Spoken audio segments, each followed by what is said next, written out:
આ હિરણ્યાક્ષ એ કોણ છે અને આટલો શક્તિશાળી કે પૃથ્વીને રસાતળ સુધી લઈ જાય? આ હિરણ્યાક્ષ ને હિરણ્યકશિપુ બીજા કોઈ નથી, એ તો ભગવાનના વૈકુંઠના દ્વારપાળો છે, જય અને વિજય. એકવાર સનકાદિ મુનિ ભગવાનના દર્શન કરવા માટે વૈકુંઠમાં પધાર્યા અને ભગવાને પહેલાથી જ બોર્ડ મારી દીધેલો બહાર, ડુ નોટ ડિસ્ટર્બ, ડીએનડી. સ્પષ્ટ આજ્ઞા હતી, કોઈને પણ અંદર નહીં આવવા દેવા. હવે દ્વારપાળ તો આજ્ઞાનું ફોલો કરે. મુનિ આવ્યા, દ્વારપાળે ના પાડી. મુનિઓ કહે છે કે અમને કોઈ રોકટોક વાળું ન જોઈએ, અમે તો બધે જ જઈ શકીએ છીએ, અમને કોણ રોકે? મુનિ ગુસ્સે થયા, શ્રાપ આપ્યો જય વિજયને, જાઓ તમે અસુર થઈને નીચે પડો. અને એટલે જ 3 વાર આ જય અને વિજય ભૂતલ પર રાક્ષસ બનીને આવ્યા. હિરણ્યકશિપુ, હિરણ્યાક્ષ, રાવણ અને કુંભકર્ણ અને શિશુપાલ અને દંતવક્ર. આ ભગવાનના વૈકુંઠના દ્વારપાળ. આપણા જીવનના અંદર પણ જે કંઈ પણ આપણા સાથેની ઘટનાઓ ઘટિત થાય છે એના પાછળના ઘણા બધા કારણો હોય છે. એમાંનું એક કારણ ક્યાંક કંઈક ભગવદ લીલા સાથેનું પણ કોઈક સંબંધ છે. અગર કોઈ પુષ્ટિ જીવ હશે તો ભગવદ ગોલોક ધામમાં કોઈક ને કોઈક પ્રકારના એના અપરાધો થયા હશે એટલે ભૂતલ પર આવ્યો. એક કારણ હોય છે. પૂર્વ જન્મમાં તમે શું કર્યું એના આધાર પર એ પૂર્વ જન્મનો પણ પ્રભાવ એ તમારા આ જન્મમાં પડે છે. અને ત્રીજું, ગર્ભધાન વખતે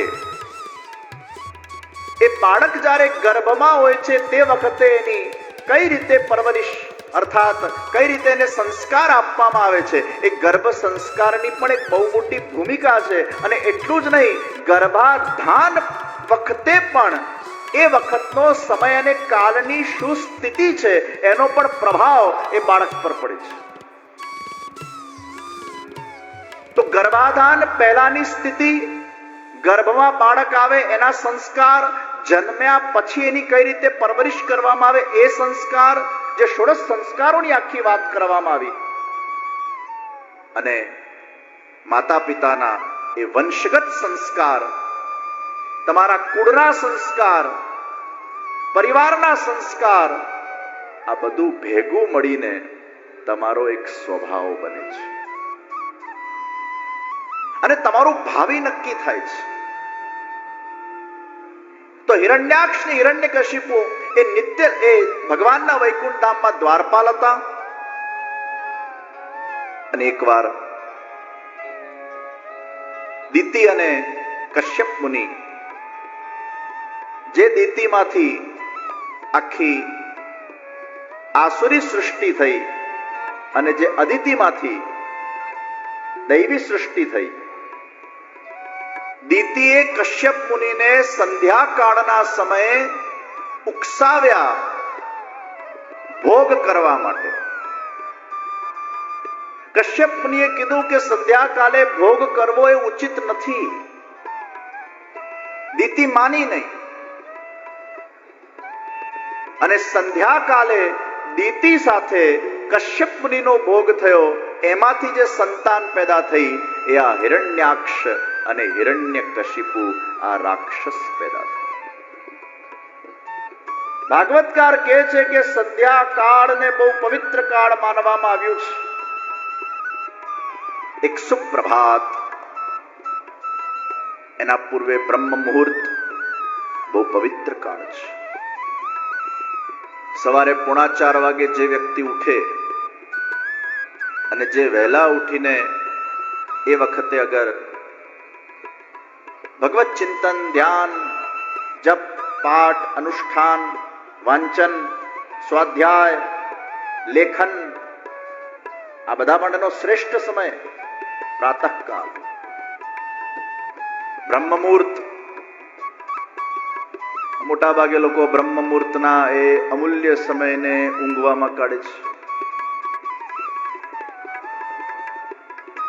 આજકાલ યુવાનોમાં એક નવી પદ્ધતિ, રાત્રે 3-3 વાગ્યા સુધી જાગે, કોફી પી પીને, ચા પી પીને ભણે અને સવારે મોડા ઉઠે.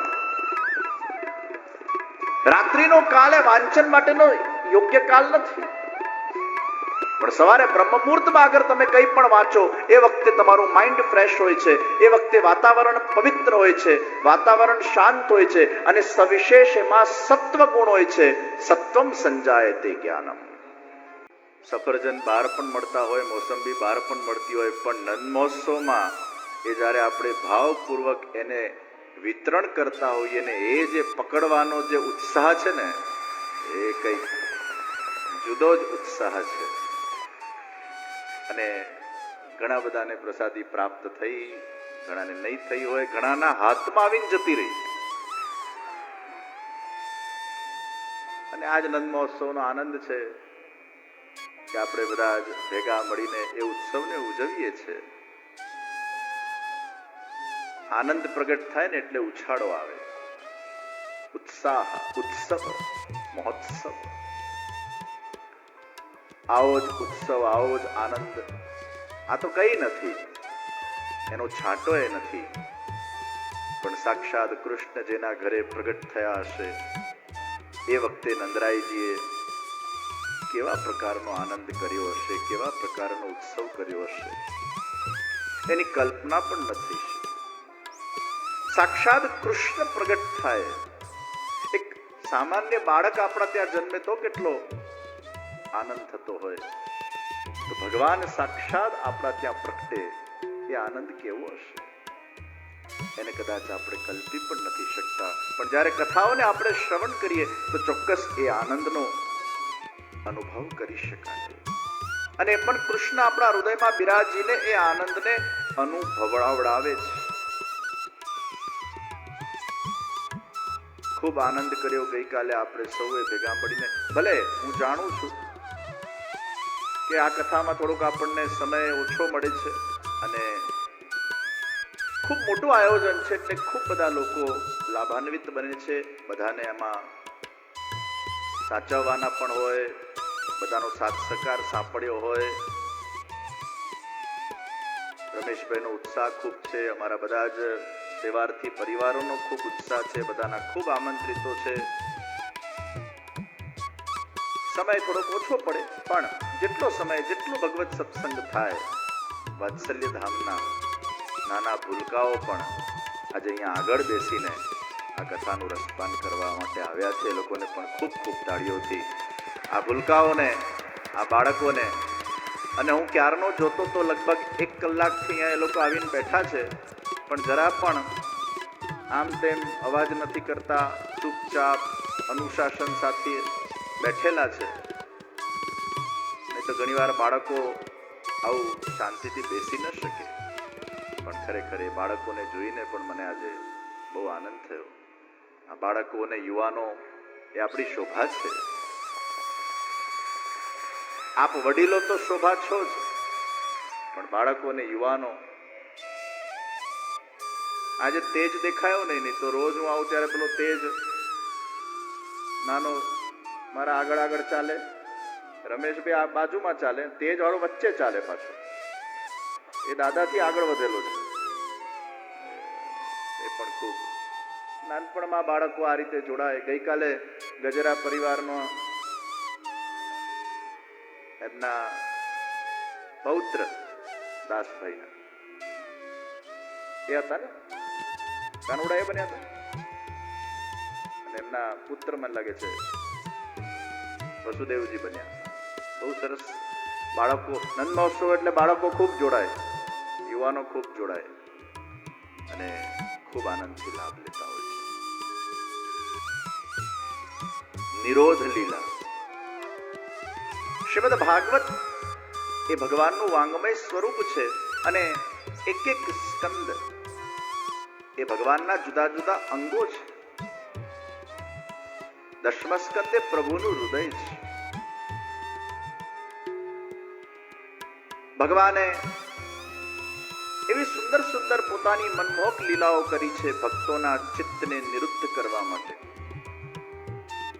ભગવાન પ્રગટ જ એટલે થયા ભક્તોના મનનું હરણ કરવા માટે. મોહન છે.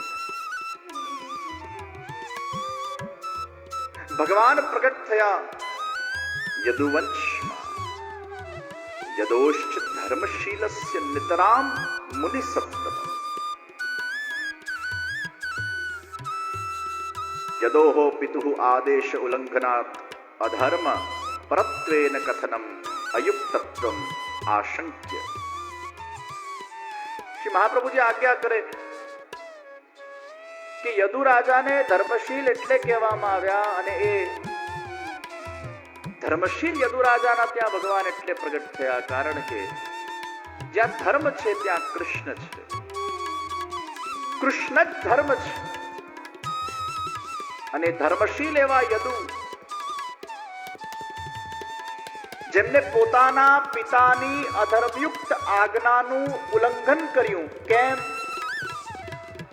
કારણ કે પિતાને ભોગ ભોગવવા માટે યુવાની જોઈતી હતી અને યદુએ ના પાડી.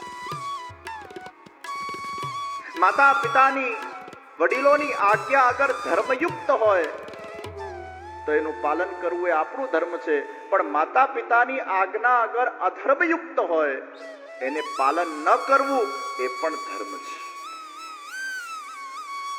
અને એટલે જ માતા પિતાની સારી આદતો લેવાની છે, એમના સદગુણો લેવાના છે. નિશ્ચિત કોઈ પણ વ્યક્તિ પૂર્ણ રૂપે દૂધથી ધોવાયેલો નથી, એમાં કોઈને કોઈ દોષ નિશ્ચિત રહેશે. આપણે દોષ તરફ દૃષ્ટિ ન રાખીને એમના જે ગુણો છે એને ગ્રાહ્ય કરીએ. કદાચ તમારા પિતા વ્યસન કરતા હોય તો બાળકોએ વ્યસન કરવાની જરૂર નથી. અને એ પિતાઓએ પણ પોતાના બાળકોને કહેવું જોઈએ કે ભાઈ અમે આ વ્યસનમાં પડ્યા એ અમારો દોષ છે, અમારે આ નહોતું કરવું, પણ છતાંય જો અમે કેટલા હેરાન થઈએ છીએ, વારંવાર અમારે આ વ્યસન કરવું પડે છે. અમે તો ઈચ્છીએ છીએ આને છોડીએ, બેટા અમે વ્યસન કરીએ છીએ પણ તું આ ખાડામાં નહીં પડતો, એવું માર્ગદર્શન પિતાએ હંમેશા બાળકોને આપવું જોઈએ. કદાચ એનામાં ખોટી આદત હોય એ છોકરામાં ના આવે. આ બાળકો છે ને બહુ જ સેન્સિટિવ હોય છે. જે જુએ, કરે, સાંભળે તરત શીખે. અને એ બાળકો માટેના સૌથી પહેલા આદર્શ એ માતા પિતા છે. અગર માતા પિતા અંદર અંદર જ બાળકોના સામે ઝઘડશે તો એનો બહુ ખોટો સંસ્કાર એ બાળકો પર પડે છે. કદાચ તમારા વચ્ચે અનબન પણ હોય તો ભૂલે ચૂકે પણ બાળકો સામે ઝઘડતા નહીં. બાળકો સામે આર્ગ્યુમેન્ટ નહીં કરતા. ઘણા નિર્દયી લોકો તો બાળકોના સામે પોતાની પત્નીને મારતા હોય છે. અને માને જ્યારે માર ખાતા એ બાળક જુએ ને ત્યારે એને એટલું કષ્ટ થાય, એના હૃદયમાં એટલું રુદન થાય.